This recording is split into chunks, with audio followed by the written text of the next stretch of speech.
tous les décors que vous voyez sont simplement plaqués sur la façade préexistante.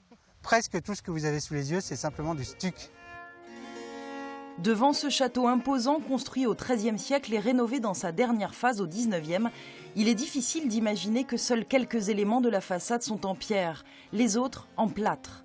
D'après les recherches des historiens, il s'agit à l'époque d'impressionner pour asseoir son pouvoir. Mais le château est fragile et rénové avec peu de moyens. Donc on va pouvoir passer à la visite des intérieurs si vous voulez bien me suivre. Les salles du château, toujours habitées par les propriétaires, ont su conserver l'âme des lieux et des familles qui s'y sont succédées. 3 dynasties différentes.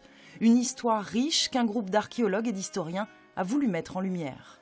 On a repris tout le dossier historique et architectural du château et de l'ensemble de la seigneurie, en fait beaucoup plus large que le château.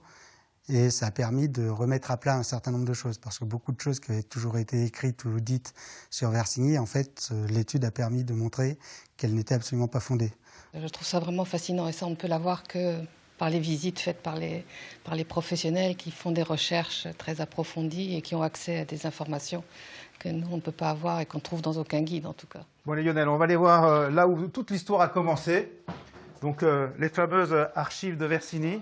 Les recherches historiques sur le château ont débuté fin 2017 avec la collaboration entre le châtelain et le groupe d'archéologues. Un travail effectué sur les archives découvertes au grenier.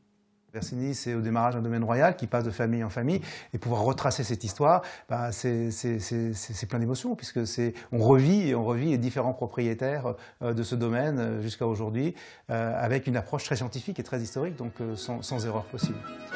Le château n'a pas révélé tous ses trésors. Les archéologues devraient poursuivre leurs recherches dans le parc et ainsi encore faire quelques découvertes.